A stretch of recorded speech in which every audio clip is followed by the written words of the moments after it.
Introduction. My father was a bad boy and my mother was no pushover either. They fell in love when they were very young and had me before they got married. However, they rarely paid attention to me until one day they suddenly realized something was wrong. My father frowned and asked seriously, "He's in 6th grade and has never skipped class even once. Has he ever been sick?" My mother rolled her eyes and threw a piece of paper on the table. "Look what I found in his room. An excellent student certificate. He even has such a dirty thing. Oh my God, what should we do now?" That day was the first time in my life that they broke the rules and took me out to play. Dyeing my hair, getting tattoos, going online. The journey of reformation officially began.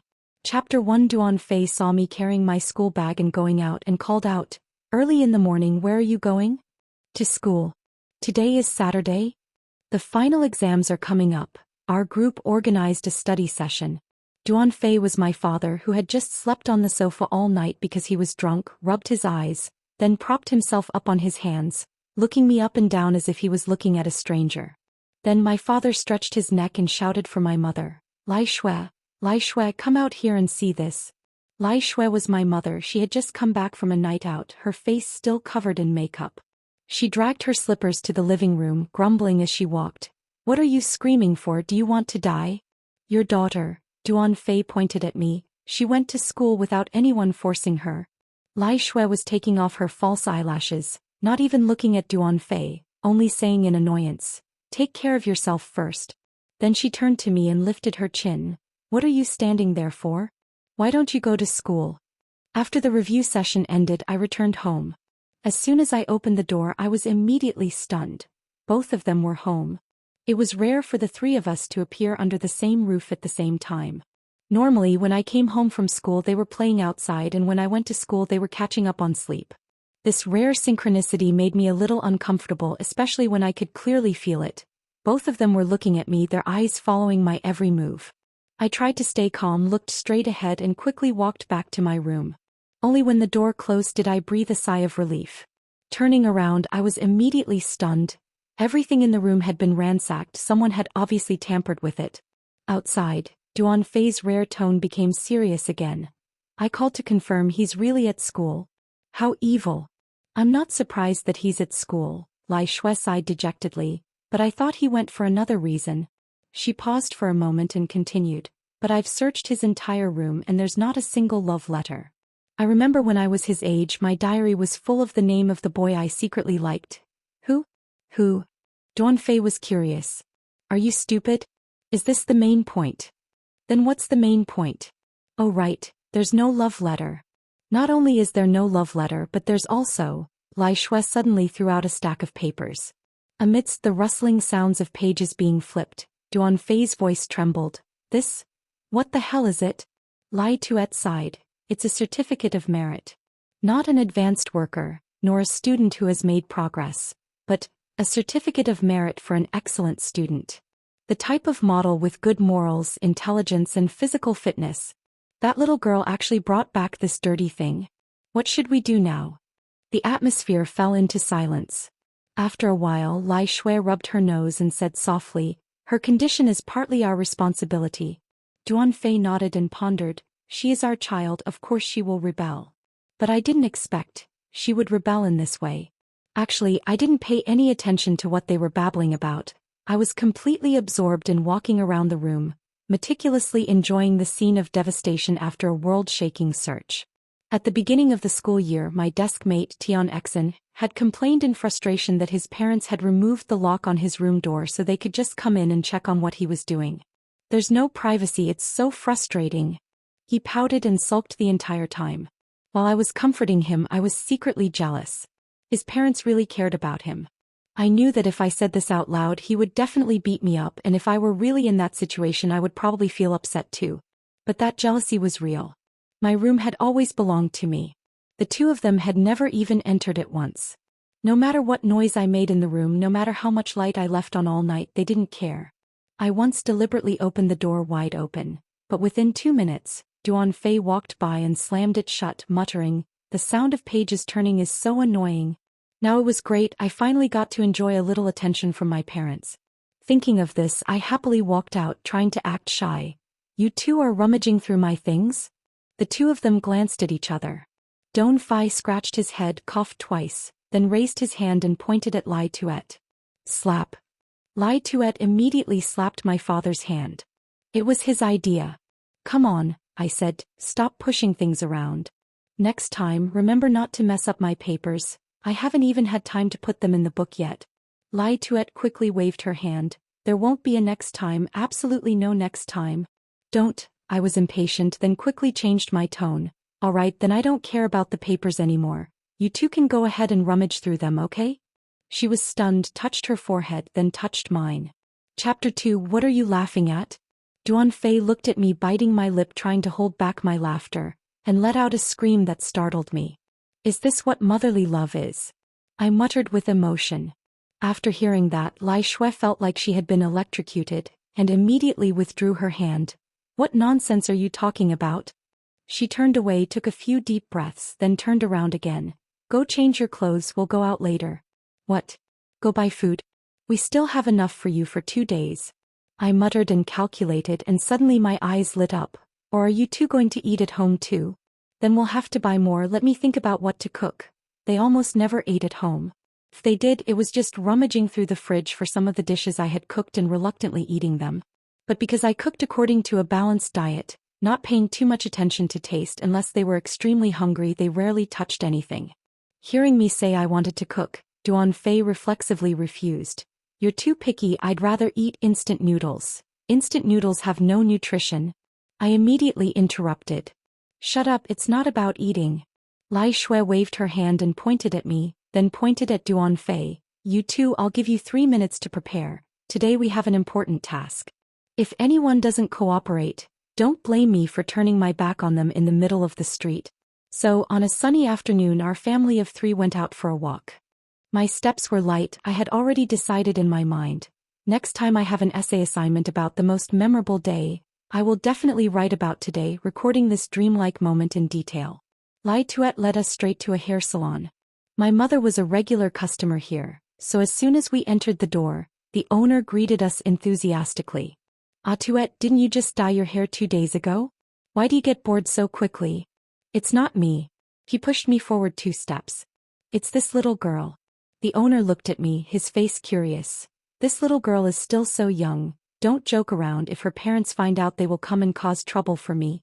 It's none of your business. Pick a color for her. The owner didn't ask any more questions. He bent down and asked me, Little girl, what color do you want to dye it? I shook my head, just about to say, listen to your mother.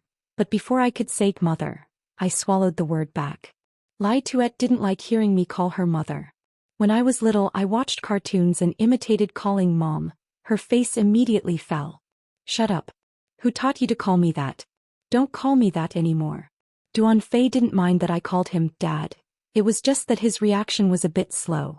When I was little, I once carried a 5-kilo bag of rice home, and just happened to see Duan Fei in front of me.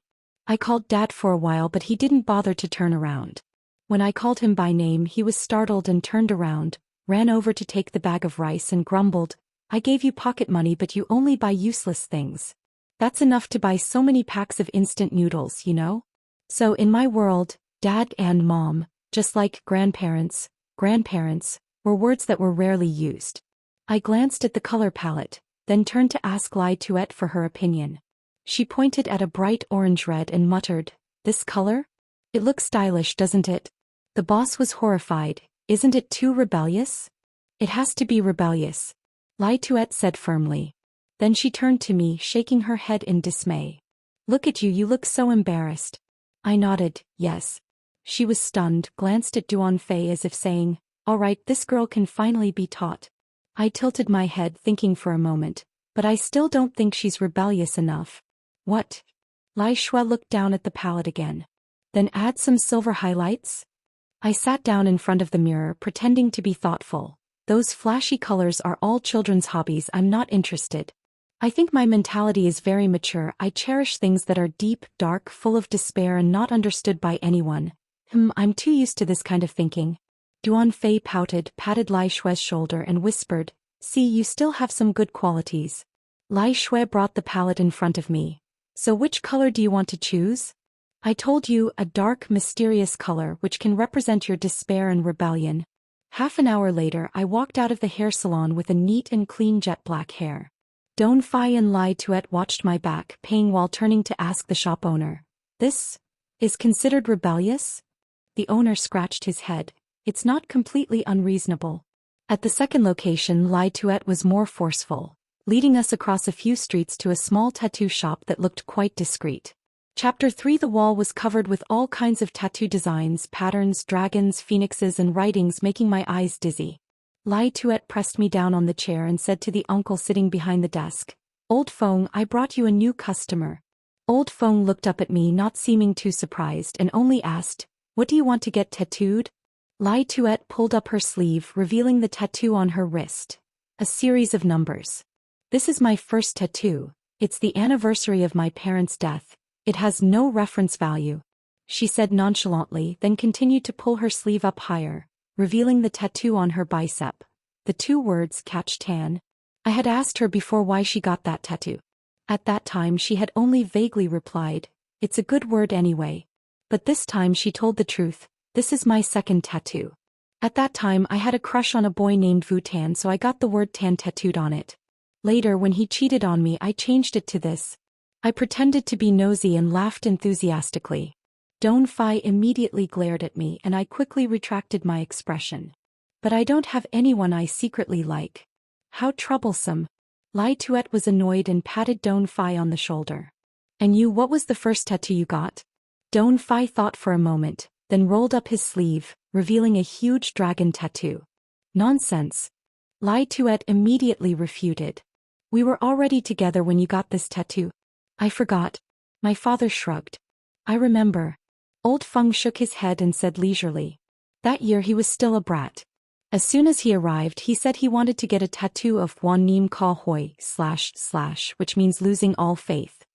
He had only just gotten the first word tattooed when he was in so much pain that he ran away and didn't even pay for the tattoo."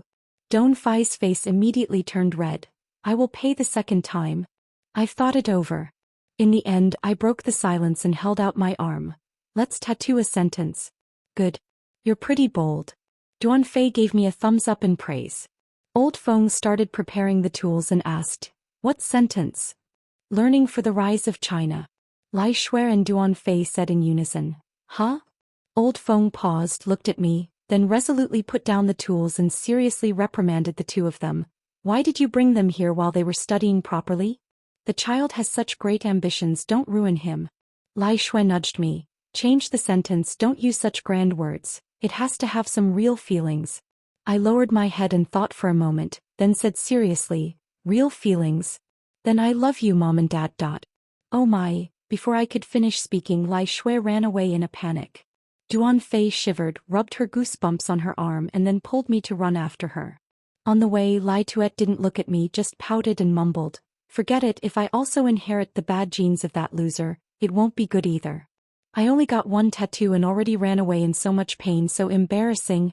"Who's the loser?" "When I got the dragon fruit tattoo, did I make a single sound?" Lai Tuet glanced at my father with disdain. "Yeah, you're good, now decide where you want to go, I'm out of options." "Do you still need to ask?" Don Fai pointed ahead. "Internet cafe. My paradise. So great." I jumped up and ran towards it. Behind me the two of them looked on, their eyes filled with satisfaction. "Just need a little guidance and you'll understand, it's not that bad." After turning on the computer I couldn't hide my excitement, my hands touching the keyboard one after another, moving the mouse back and forth. At school I could only use the computer during computer science class, and that was only once a week, and it was often taken away by the homeroom teacher. But just now I heard it very clearly. They had opened it for me for 3 hours of internet gaming.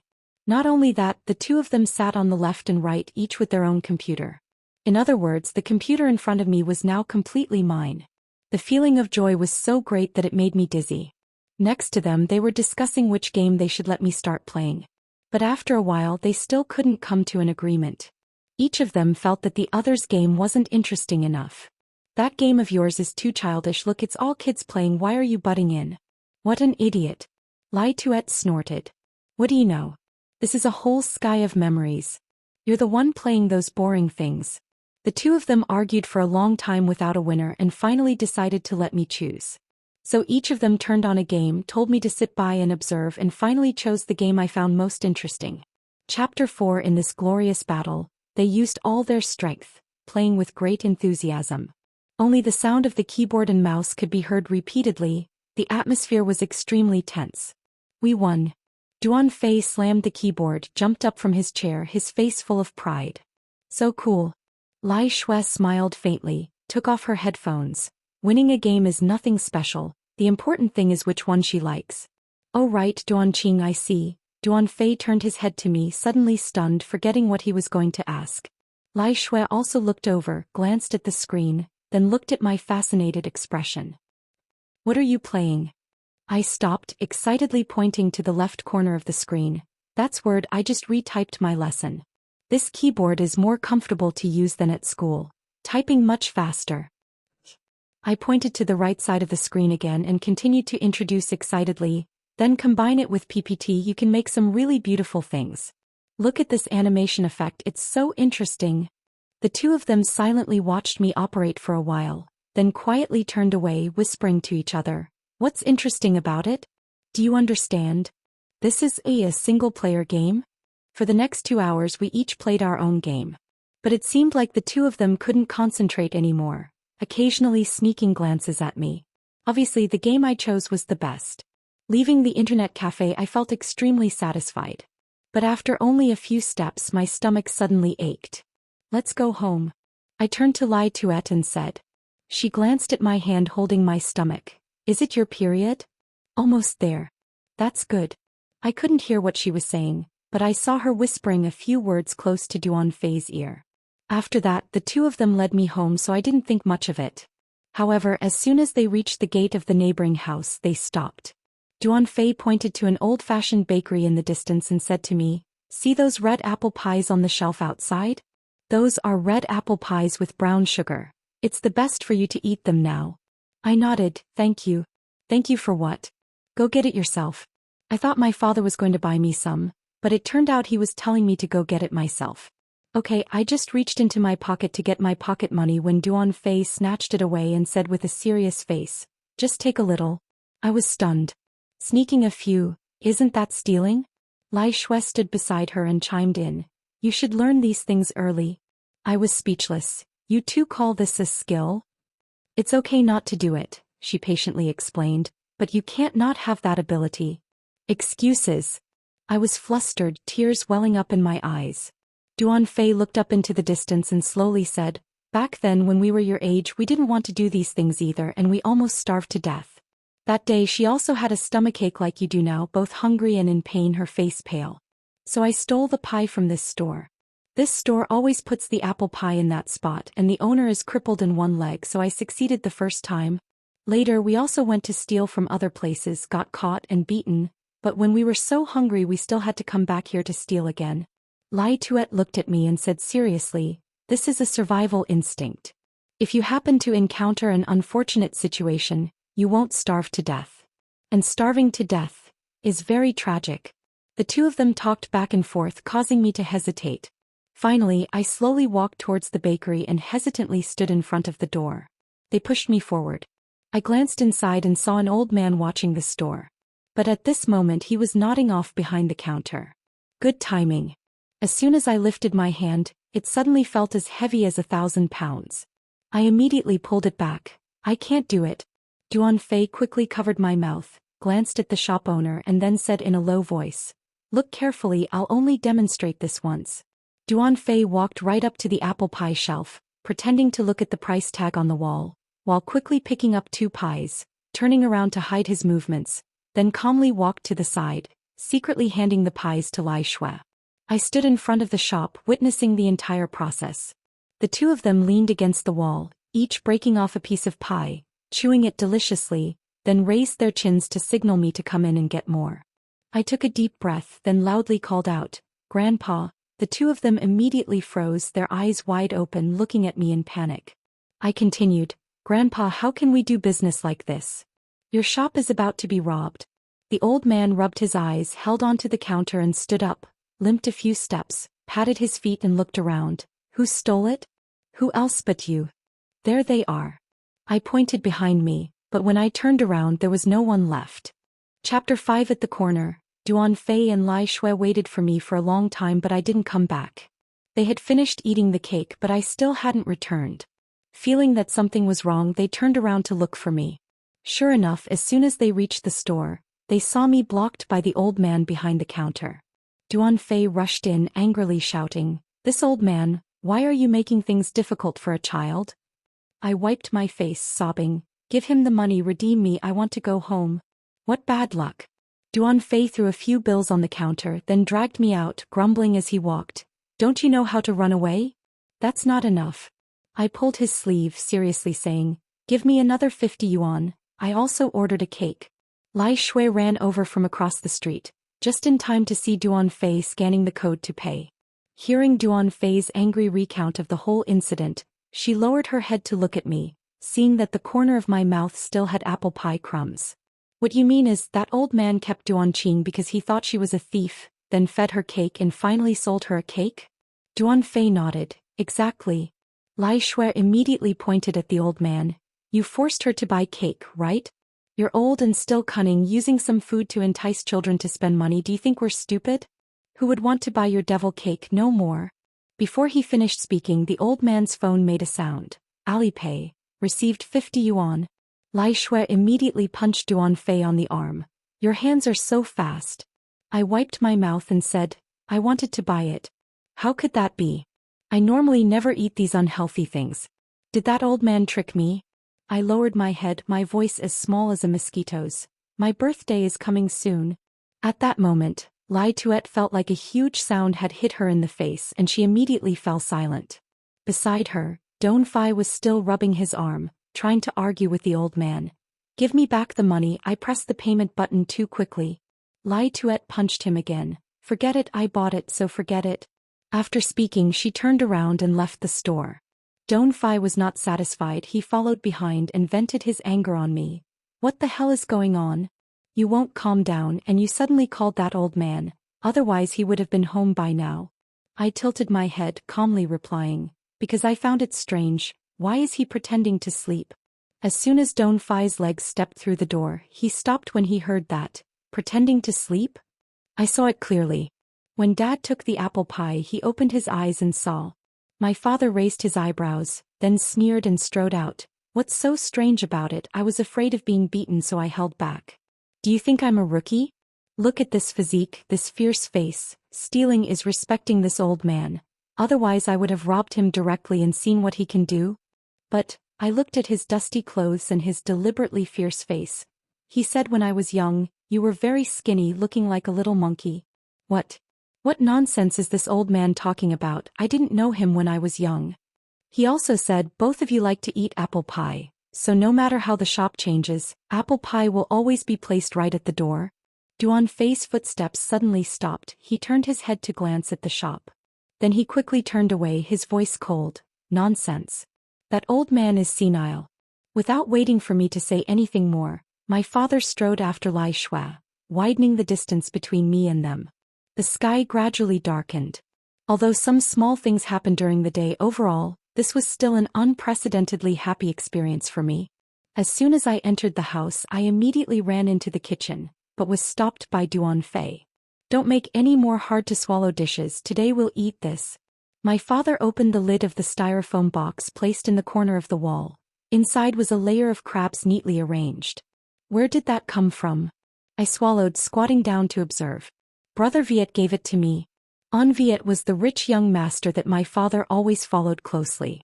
Serving him not only gave him free food, but occasionally he could also enjoy some of the things people gave him, enough to last a few days. From a certain perspective, this was my father's job. The steamed crab was served on the table. But Lai Tuet seemed distracted. She was silent, so Don Fai didn't dare say anything. I followed the two of them, silently peeling the crab, slowly sucking each crab leg, causing the atmosphere at the dining table to be completely silent. It wasn't until the meal was almost over that Lai Tuet casually asked, "What day of January is your birthday?" "Next Friday." I put down the crab leg, my eyes filled with anticipation. "Are you planning to throw me a birthday party?" She cleared her throat. "You know, our family doesn't have the habit of celebrating birthdays." Of course I knew. When you go to middle school, you probably won't be in the same class as your friends anymore. So I want to have a party with them on my birthday, I said. The money for the cake can be deducted from my allowance. Chapter 6. Lai Shui didn't show any reaction, only continued to ask, so do you have any birthday wishes? Yes. I didn't hesitate at all. Can Mom go to the parent-teacher meeting for you this time? Mom has never gone before. This time the teacher even specially mentioned Mom. Before Lai Shui could say anything, Duan Fei already said, what's so difficult about this? I'm free during the day anyway. The problem here isn't whether I'm free or not. Lai Shui glared at Duan Fei. Then why did you ask him his birthday wish? After asking, you don't plan to fulfill it? Look at me, I know I can't do it, so I didn't even bother to ask. Aren't you a parent? This has nothing to do with you. I quietly cleaned up all the trash and returned to my room. The arguing outside continued for a long time. I'd rather work as a porter at the construction site all day than go to that parent-teacher meeting. Duan Fei's voice suddenly rose. Being humiliated in front of so many people, being laughed at, I just wanted to hide under the ground. When I got home, my father beat me so much that I couldn't get out of bed for 3 days. I went through it once, and even now 20 years later, I still have nightmares about it. I would rather live stream for 48 hours straight, but she already said it. Lai Tuet pondered for a moment, then continued. Moreover, the teacher specifically pointed it out. Could it be that her fake certificate was discovered? I really don't understand what she was thinking. She can get whatever she wants, yet she does such a dirty thing. Back then, what kind of people in class got certificates? I only needed to ask one question on the test and they would throw the certificate straight at my face. Even now, every time I see a certificate, I want to cry. But she even faked it herself. How much does she want to become that kind of person? Then don't go. Don Fai said. Then you're going? What kind of person are you? I'm helping you and now you're pushing me into the fire pit. Sigh. Lai Tuet sniffed. Anyway, I started this, so I'll go. I can still endure so many embarrassing situations. When I was bullied by dozens of people, I still gritted my teeth and endured. Am I afraid of this? She opened her phone, listened to 2 voice messages, and then said to Duan Fei. Kai Jing called me. Today is the weekend. Take advantage of the opportunity to livestream for 2 more hours. Duan Fei sneered. The sun has already risen in the west, and you still have to report your schedule to me today? You want to die. As soon as the shout rang out, Duan Fei could be heard screaming miserably. After that, Lai Shui resolutely left the house. Not long after, Duan Fei also made a call to his friends while walking out. The house suddenly became strangely quiet. Like a colorful rainbow soap bubble suddenly bursting, a damp and empty silence. On the day of the parent-teacher meeting, I arrived at school early to assist with the work as usual as a class officer. While standing at the school gate guiding parents to find the classroom, I caught a glimpse of Lai Tuet in the distance, taking 2 steps forward and then 2 steps back, looking hesitant to enter. I couldn't leave my position, so I raised my hand to wave to her, but she didn't pay any attention. A moment later, Don Fai rode his motorbike over. Lai Tuet was startled to see him jump off the bike. The 2 exchanged a few words and finally stopped lingering, walking towards me together. I looked at Don Fai surprised and asked, Dad is here too? He didn't answer, just stared straight ahead, reached out to fix his Mohican hair that had been spiked up with 2 pounds of hairspray, took a deep breath and walked into the school gate. Lai Tuet followed behind, leaned close to my ear and whispered, Your father said we share the same fate. When I returned to the classroom, they were already seated in my seat, right next to the window. I stood outside the window looking in, smiling at them. They also smiled back, 2 stiff smiles even uglier than crying. The homeroom teacher stood on the podium, summarizing the class's performance this semester. I knew that the 2 of them didn't listen to a word. Normally, these 2 people would never sit still, but now they were both cowering, heads bowed, hands clenched, looking as if they were waiting for a death sentence. Suddenly, the homeroom teacher's tone changed. Right now is the crucial stage of primary school, about to move to middle school, so I have to take this opportunity to remind some students. Both of them immediately shrank their necks even more, and I could see Duan Fei's erect head trembling. Some students are seriously off topic, some are too careless, leading to their grades fluctuating. In addition, some students are too absorbed in novels and video games, causing their academic performance to decline significantly. The head teacher continued leisurely.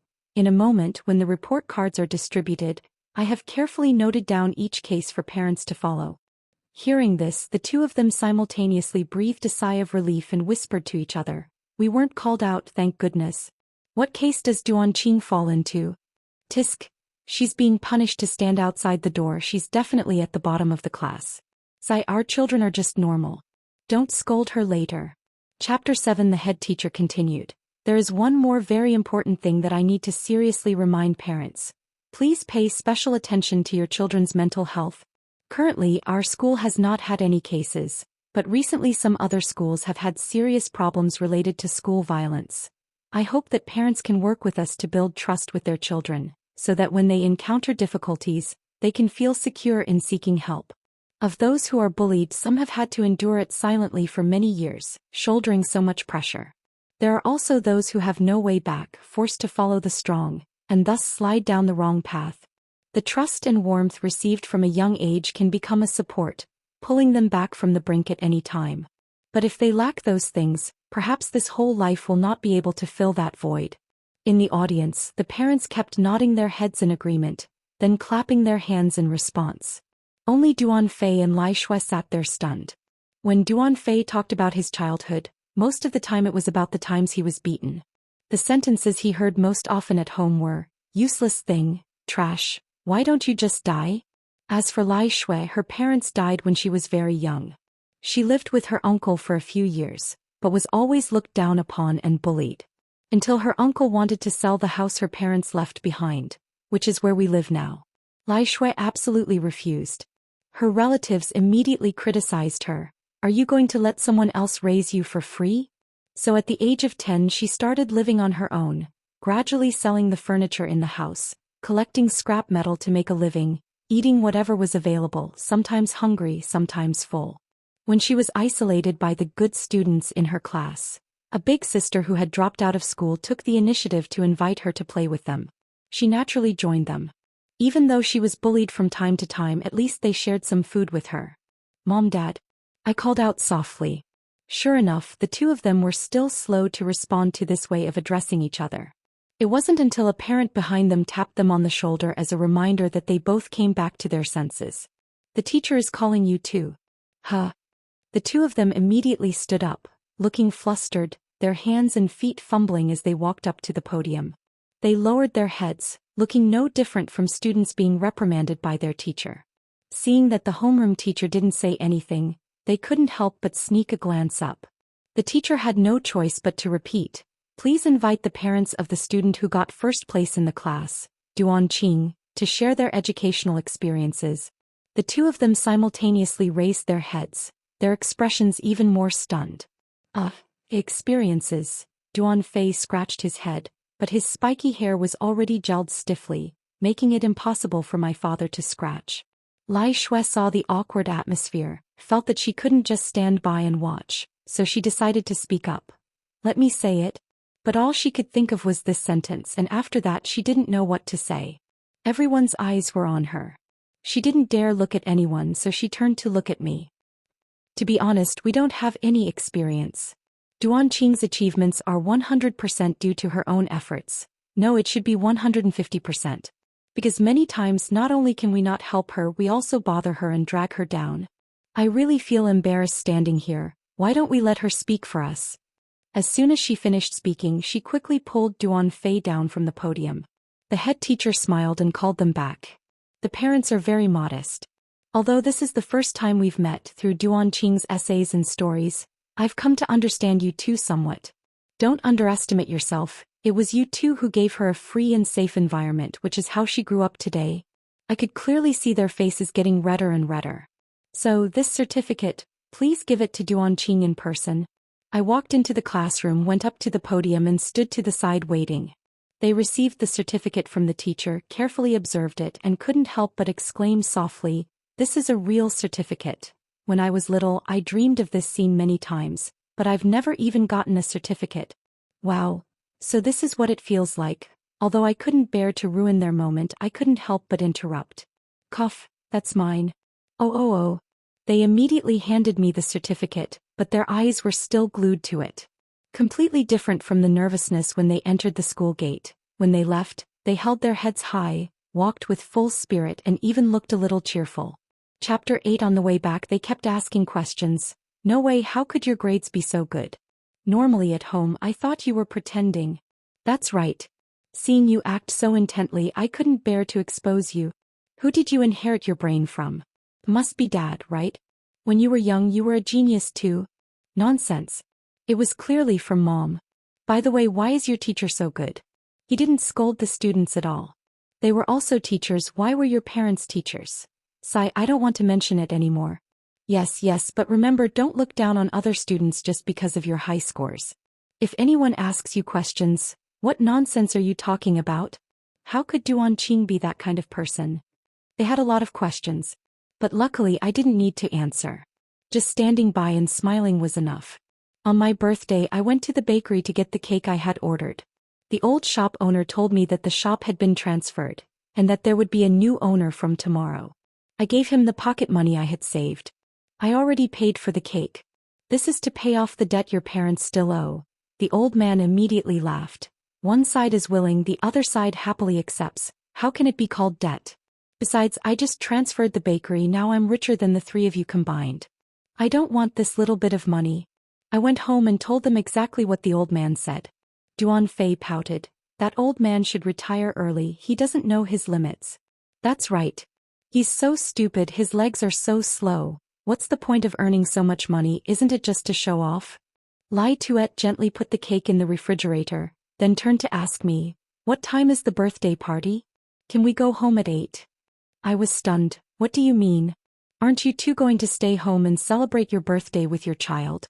Lai Tuet was even more surprised than me. Huh? You have to stay with your parents for your birthday? Who would want to celebrate their birthday with their parents? I saw that there was still room for negotiation, so I smiled and approached. Here's a child. The two of them looked at each other as if trying to decipher some confusing information. In the end they still looked at me half-believingly. But, your friends will see us, that's right. Children are so carefree, they say things without thinking. What if they tease you? What if they isolate you? Forget it. I glanced at my watch, not paying any attention to their chatter. Sure enough, there was a knock on the door. The two of them were startled, immediately jumped up and ran around the room like chickens with their hair caught in their hair. It's over, it's over, it's over. Shao Qing, my desk mate Tian Exen, rushed over and hugged me. Happy birthday. I was the first one to arrive, right? That's right, you're the most active. I took the gift from him and put it aside. As soon as I turned around and before I could introduce myself, I saw him standing right in front of the two of them. Hello, Uncle and Auntie, I'm Shao Qing's desk mate. He often talks about you and today I finally get to meet him. Hello. The two of them stood there rubbing their hands together awkwardly. In no time the 7 or 8 close friends I invited were all there. I was busy in the kitchen showing off my cooking skills, so the task of entertaining the guests naturally fell to Duan Fei and Lai Shue. I had seen Duan Fei gathering with his friends. No matter where they were noisy and bustling, and if An Viet was around, they would be even more arrogant and disregard everyone. As for Lai Tuet, she had never cared about what others thought. There was a time when she had a lot of lip and tongue piercings, and when passers-by pointed at her she would point them out to them. But now the two of them were small, pitiful and extremely helpless, surrounded by my friends. Uncle, Auntie, you two are so cool. That's right. You dyed your hair blue and you look like a fairy. Shao Qing said you two never urged him to do his homework, nor forbade him from watching TV, is that true? You're really cool. You never scolded him, nor did you keep saying it's all for me. Hearing this, Duan Fei gradually relaxed, happily enjoying the shower of compliments. Lai Tuet remained a bit calmer, taking the opportunity to interject. But you still have to do your homework, and you should also watch less TV. When I brought the food to the table, there was another round of exclamations from my friends. I also like cooking, but my mom doesn't let me in the kitchen. Me too. My parents kept saying that gas stoves are dangerous, sharp knives are dangerous, afraid that I would get hurt if I wasn't careful. But Tu Tin is fine. I laughed, raised my hand, revealing the faint scars on my fingers. Chapter 9. Your parents are right, it is really dangerous. Look at my hand. If you are still clumsy, then wait until you are a little older to learn to cook. Tian Exan held my hand and observed it carefully. This wound was from a few years ago, now only a faint white mark remained. He sighed. Must your uncle and aunt feel sorry for you? The other two stared blankly at my hand as if they wanted to get closer to ask questions, but were surrounded by my friends unable to move. I chuckled and answered for them, of course. At the dining table my friends and I chatted about school, occasionally laughing out loud. The atmosphere quickly became lively. Some friends discovered that they were playing the same game as Duan Fei, and immediately clung to my father to ask for advice. My father was not stingy and freely shared his secrets. Only when he realized Lai Tuet was glaring at him did he add a casual sentence. But you still have to study hard, playing is just for fun. After saying that, he realized and immediately laughed at himself. Study hard? How could I say that? Lai Shue's side was not idle either. Her dressing table was filled with cosmetics, making everyone admire her endlessly. She was very generous, willing to let everyone try it out. But as soon as she took out her makeup brushes, she hesitated. These things might not be good for children's skin. She had obviously started wearing makeup when she was younger than us, and at that time she didn't care about herself at all. But now she was carefully worrying about others. In the end, she decided to take out a box of hair accessories to share. Regardless of whether her hair was long or short, as long as it passed through her hands, everyone would become a few shades more beautiful. Not long after, everyone gathered around the mirror, laughing and joking around. Lai Shue laughed so much that she had to press the corners of her eyes tightly to keep her crow's feet from showing. I had never seen her laugh as much as she did today. Normally, her thick makeup made her face look cold. I used to think that she probably didn't have a single wrinkle. The party lasted until almost 9 o'clock, and finally everyone reluctantly prepared to leave. Suddenly, a male student stared at Lai Shue and blurted out, "Are you an internet celebrity? You look familiar." Lai Shue was stunned for a moment, and one could clearly see her panic in the blink of an eye. The other students immediately became interested and they all asked her for her account. "Did you get it wrong?" "I'm not." She denied it immediately. One student came up with an idea. "Let's try searching by image to see if it works." Before the others could react, Lai Shue suddenly knocked the phone out of Tian Xian's hand. He cried out in shock, not knowing what to do. I quickly picked up the phone and held it up to the light to check it over. Luckily, the screen wasn't cracked. I handed it back to Tian Xian. Sorry, if you find anything wrong, just let me know." After that, I half pushed, half pulled and sent everyone out the door. Everyone's faces showed confusion. But under this tense atmosphere, no one dared to ask. Even the words "goodbye uncle," "goodbye auntie" became muddled and as small as the buzzing of a mosquito. I didn't have a phone. I only knew that every night Lai Tuet would livestream with her friend named Tai Tin. As for what they livestreamed, I had no idea. Lai Tuet sat blankly on the sofa, her face gloomy again as if the smile from earlier had never existed. "Are you still going today?" Don Fai asked. Lai Tuet looked up at my father, then looked at me. Then she suddenly stood up as if she was making a decision in front of someone, loudly declaring, "Go. Of course I'm going. I rely on this to make a living. What's there to be ashamed of? What am I afraid of?" The sound of high heels clicking on the floor echoed far and wide in the hallway. I turned to ask Don Fai, "Are you going out too, Dad? Let's sleep for a while, wake me up at 12. On Viet has an appointment to go racing in the mountains." I nodded. Before, every time I heard him say he was going racing, I would tell him to be careful and pay attention to safety. But later I found out that his so-called racing was just logistics for the rich kids. Only when no one was looking would he have the chance to touch their cars. Understanding that, I felt much more secure. Waiting for him to fall asleep, I sneakily took his phone. Opening the watch list, I quickly found my mother's account. Chapter 10 to be exact, it wasn't her personal account. All the videos were of her and Kai Jing appearing together. There was nothing interesting, most of them were just hot music mixed with some dance moves, or simply filming randomly. Each video only had a few likes. At this rate, would anyone watch the live stream? I clicked on the live broadcast icon. It turned out that there were quite a few people watching. The screen showed the two of them standing under the dim streetlights. I couldn't tell where that remote little road was. Lai Shue's makeup had been retouched, much thicker than before. Kai Jing stood in front, looking at her phone, chatting with a few familiar viewers in the comments section. Lai Shue stood behind, looking at the roadside, not knowing what she was thinking. A comment popped up. "Xiao Shue seems to be distracted today. I gave her a gift but she didn't even smile. Immediately, Kai Jing smiled flatteringly, her tone exaggerated. How could that be? My Xiao Shui always mentions you, saying you're so nice. Thank you for taking care of us. Then she turned her head, calling Lai Shui. Come here, smile at that handsome guy. Lai Shui stepped forward, swayed her waist, and used a deliberately spoiled voice, facing the camera. Thank you, give me another gift. I'll dance a song for you to see. On the screen, the gift effect continuously flashed. Take it off and dance. Lai Shui calmly and skillfully took off her fur coat, revealing the tight sweater underneath. It was midwinter now and the night was even colder. A short dance had just ended, and the smile on her face remained unchanged, but her lips had already begun to tremble from the cold. Take off another layer. I know there's still a pink tank top underneath, hurry up. I like seeing her so cold that her face is pale, but she still has to force a smile. The comments section began to fill with harsh words. But the two of them were used to it and the responses were very natural. Obviously, the audience was mainly focused on Lai Shui, while Kai Jing was like an assistant or manager, helping her liven up the atmosphere and convey the requests of the big brothers in the chat room. Normally, she would live stream until dawn, and it was common for her to go home when the sun was already up. She didn't like to talk much about live streaming, and I always naturally thought that she just sat in a beautifully decorated studio, working like a night shift worker. After all, she was very beautiful and knew how to apply makeup, so it wasn't strange that people liked to watch her. But now I know that there are too many beautiful people in this world.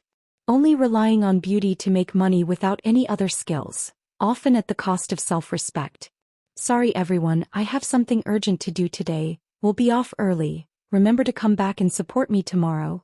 Kai Jing suddenly lowered her head, pressed something on her phone, then suddenly announced that Lai Shui's arm that was dancing in the air paused, and she turned to look at her suspiciously. Without waiting for her to ask, Kai Jing immediately turned off the live stream. I woke Duan Fei up and asked, Dad, do you know where Mom is live streaming? He rubbed his face sleepily. I know. Perhaps thinking that I was influenced by my classmates' words, he added, Don't worry too much.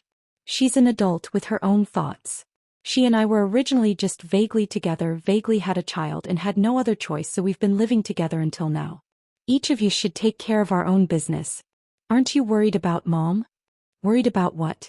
If there's a big brother who's willing to spend money on her and is sincere to her, I'm willing to beat the gong and drum to send her off. That's not it. I wanted to say more, but my father quickly picked up the phone and rushed out the door. That night I couldn't sleep well. Waking up early in the morning, the house was eerily quiet. Actually, this was normal. But today I was in no mood to do anything else. I kept calling them, but no one answered. It wasn't until the sky turned dark again that the call was connected. On the other end of the line, Lai Tuet's vague voice rang out. Hello? Duan Qing? Out of pocket money? It's in your bedside drawer. Where is Mom? It has nothing to do with me. Where is Mom, Mom? When I rushed to the hospital, Duan Fei's head was bandaged so tightly that it almost covered his face. My father had been in the hospital for a whole week.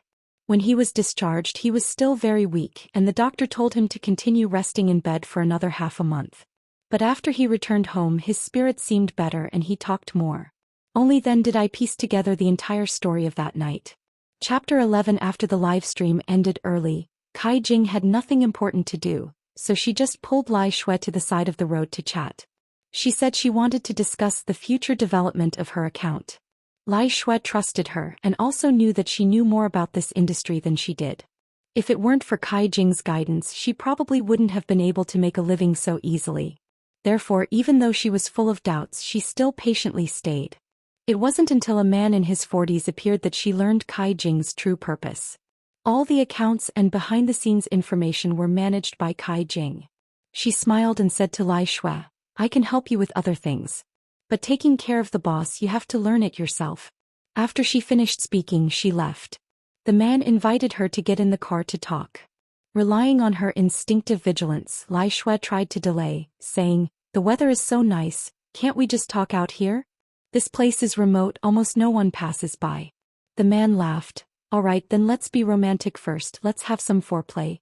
At the same time, on the other side of the city, Don Fai was cheering for An Viet. A new junior suddenly ran up to him and said, Brother Fai, I saw Ms. Lai Tuet. I saw her, what does it matter? He didn't care. She's with a man. The two of them are flirting under the lights, pulling each other back and forth. Amidst the laughter of the juniors, Don Fai remained indifferent, just shrugged. Leave her alone, she and I will each take care of ourselves. Seeing that teasing my father wasn't fun, the juniors quickly changed the topic. During the break between laps, Don Fai pretended to be indifferent and asked the juniors, "Where did you see her? Isn't she live streaming right now?" The other person was busy changing car parts and casually replied, "What live streaming, and shouting for help? How funny. What did you say? She screamed for help? Well, it's just a joke, don't you get it? That guy drives a fancy car, I saw it, he must be rich." Duan Fei immediately rushed to the place that his junior had mentioned, panting and searching with wide eyes. Before his eyes was Lai Shui sitting on the side of the road, wearing only a tattered piece of clothing, her eyes vacant. Beside her was a large yellow dog lying flat on the ground, panting non-stop. Duan Fei had bought sausages a few times, but before he could eat them he found them gone. He knew right away that Lai Shui must have secretly taken them for that dog. She said that in this deserted area, it was still wandering around in the middle of the night, it must be a stray dog. She also said that it must have had an owner before, otherwise how could it be so smart knowing how to sit and roll around? She once asked, "How will it survive in winter?" She also said, "This world is inherently cruel. Those who are unlucky who doesn't have to live day by day." But she never said that she wanted to raise it. When she saw Duan Fei, the first thing she said was, "He's injured, save him." He had saved her, so she wanted to save him. Duan Fei quickly understood the situation, but he didn't move, just stood there staring at her. "You deserve it, you know that?" My father shouted. "You're so stupid. You've been sold and you still don't know? What the hell is going on in your head? How did you grow up?" My mother hugged her arms tightly, not saying anything. Duan Fei's voice grew louder. "If you didn't want to, then say so earlier. In the middle of the night there's only a man and a woman here, do you have to wait until something happens to regret it? Or are you playing a game of flirting with him and this dog ruined your good thing? I don't care who you are." My mother suddenly stood up, letting her coat fall off her shoulders. The cold wind blew through the torn wool, causing her bare skin to instantly turn red. She looked straight into my father's eyes. "You came to see the joke, right?" "Yes." "I'm stupid. If I wasn't stupid, why would I stay with you? I must have been unlucky for 8 lifetimes to have you. You're really ungrateful. I ran all the way down the mountain just to see your joke. Then what are you here for?" Who is that guy, tell me? I can't let him take advantage of me, at least I have to ask for a sum of money. Get lost." Lai Tuet screamed heart-wrenchingly, then limped away with the yellow dog. Little did she know that, while she was taking the dog to bandage his wound, Don Fai had already gone to find Kai Jing and asked for the identity of that big brother. Chapter 12. But his mistake was to attack first and then interrogate. When Kai Jing was beaten black and blue, her voice was broken and difficult to pronounce. He had to lean in close to listen several times to make sure he got the information. That guy had quite a bit of power. So the first thing Duan Fei did was to seek out On Viet for help. Unexpectedly, after hearing it, On Viet only lazily replied, "It's not a big deal, nothing happened. Why would we suddenly disrupt the harmony between the two sides?" He even smiled. "Who knows, maybe that guy was scared to death by the dog. Then let's call it even." Duan Fei indignantly clenched his fists, his face pale, but he still lowered his head and said nothing. On Viet glanced at my father and sneered, "How about this? I promise you, if something really happens to her next time, then we'll be right, and then it won't be too late to go find him and settle the score." "It'll be too late by then." Duan Fei gritted his teeth. "You've been following me for so long, why are you still so immature? You're a woman, can't I compensate you with another one?" On Viet's attitude was clear. The brothers around him also followed suit, remaining silent, which meant they weren't on Don Fai's side. He had no other choice, he could only go and find that guy alone. "He's been beaten quite a bit too. I'm also very good at taking action." Don Fai repeated this sentence countless times while lying on the hospital bed. I lazily echoed, "Yes, yes, yes, of course. Even if that guy was injured, he was injured. But he was definitely injured much less than my father, otherwise he would have come here to cause trouble long ago." Lai Tuet heard his self-aggrandizing words and gritted her teeth in anger. "Is there something wrong with your brain? You still think you're a hero? Serves you right. People want to take your life as easily as turning over a hand. You're lying here paralyzed and still stubborn. I like it. Are you sure you can handle it? If you're a little more clever next time, then nothing will happen. I finally realized one thing. Their marriage was able to last for so many years, all because they rarely saw each other. Now one person was in the nursing home, the other was at home taking care of them, facing each other all day long, and the slightest mistake could lead to a huge argument. After a few days of observation, I began to draw a conclusion. They absolutely don't know how to talk to each other. Good words, care, concern, gratitude. Obviously there were, but when they opened their mouths, they reeked of gunpowder. So, I nominated myself and volunteered to be their interpreter. Whenever I had the chance, I would insert, "What Mom means is, Dad is too impulsive, doesn't think about his own safety, makes Mom worry, makes Mom sad. What Dad means is, for Mom he can do anything, but Mom also has to pay attention to protect herself." After I joined the coordination, they stopped arguing. In fact, neither of them dared to open their mouths easily. At this moment, winter break began. Logically, I should have taken responsibility for cooking for the patient. But surprisingly, Lai Shui pushed me out of the kitchen. "Let me take care of it. He's already miserable enough. If he eats the food you cook, I'm afraid he won't be able to handle it." At first, I was still not convinced. But when I brought food to Duanfei and saw my father eating, his eyes lit up. I had to accept the truth. My mother was indeed a level better than me. "Mom doesn't cook often. When did you practice this skill?" I asked while slurping the soup. She smiled faintly. "When I was young, I lived alone. If I didn't cook, who would? Later, even the rotten vegetables I picked up from the market, I could cook them into delicious dishes." She paused for a moment, then continued softly, "It's just, no matter how delicious it is, I'll only eat it by myself. So I don't bother to cook anymore." She went into the room to clean up the dishes. At this moment, Duanfei took the opportunity to whisper to me, "Can you tell her to cook for a few more days? I beg you." My mother's voice was even softer. "I will cook from now on, but I will cook for Don Tin. As for him, we have to see his performance." "Really?" She quietly looked at the sink and softly said, "She is still a child. Her hands need to be used for writing, for playing, and she can't be injured anymore." "I think you seem to." My father tilted his head to look at my mother, his eyes somewhat gentle. "Shut up."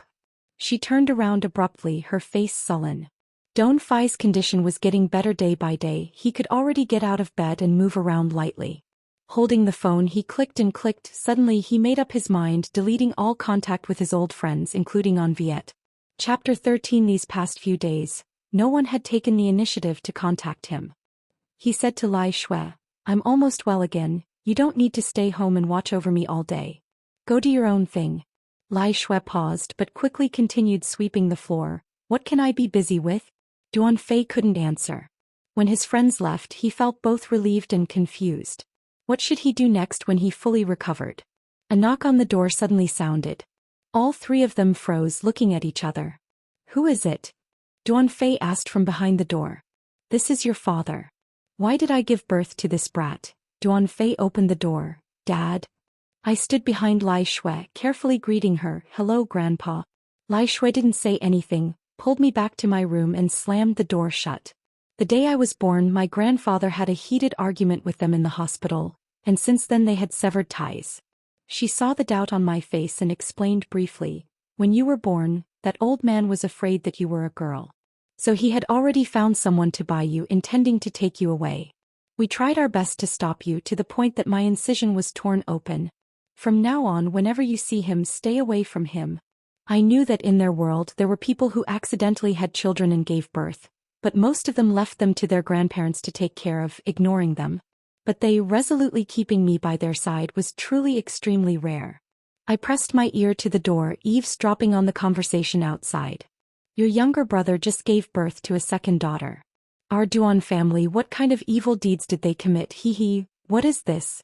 I spent a lot of effort to find this precious medicine. You two take it first. Wait for your sister-in-law to rest for 2 months, then she will take it too. Next year I'll hold 2 grandsons at once and see if I can hold my head high and be proud." "Oh, I don't need it," Duanfei said. Is your wife pregnant? Why didn't you tell me?" "After Lai Shui gave birth to that child, I got sterilized." "What? What did you say? What did you do?" "You got sterilized." Duan Fei's voice was still cold. We were too young back then, we didn't know anything and no one told us. Before giving birth, she was in excruciating pain for more than 10 hours. I stood by her side, watching in horror. I thought she had suffered enough during her pregnancy. Who would have thought that when she gave birth she would have to endure such great torture? We did that stupid thing together, but the one who had to bear the consequences was her alone. She's so young. I can't let that happen again. Did she force you to do it? Don't stop me. I have to beat that woman to death. She didn't know about this at all. It was just a minor surgery, I did it when I was free and I still had time to bring her food at mealtimes. Idiot. Do you want to make me angry to death? The words that followed I couldn't hear clearly anymore, because in my ears, there was only Lai Tuet's sobbing. It wasn't until the sound of the door closing loudly that we stepped outside. Duan Fei looked at Lai Tuet's tear-stained face and curled his lips into a mocking smile. What's wrong? Just looking at that old man made you cry so hard? Don't worry, we won't see each other again. My mother rushed over and hugged my father tightly. Duan Fei's body stiffened, his eyes wide open, turning to look at me as if looking for an explanation. But very quickly, my father lowered his eyes, then hugged my mother even tighter. When the new school year started, our whole family officially opened the breakfast restaurant that had been preparing for half a month. Selling breakfast meant waking up at dawn, but for two people who were used to having to juggle schedules, this was nothing. My mother's excellent cooking skills this time were no longer exchanged for loneliness, but for a crowded restaurant.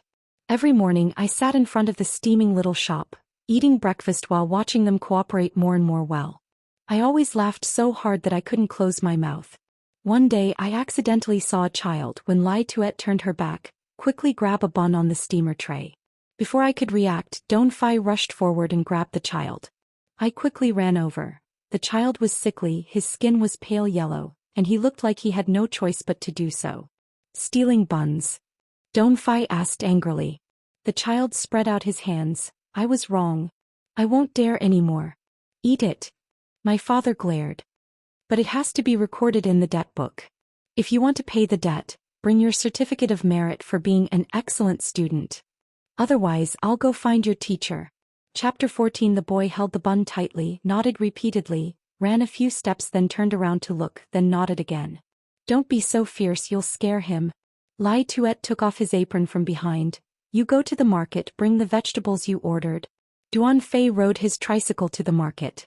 But not long after he returned without any vegetables. He stopped the bike, shouted at Lai Tuet, call the police. There's someone in the Yangwang residential area. I'm going to catch the thief.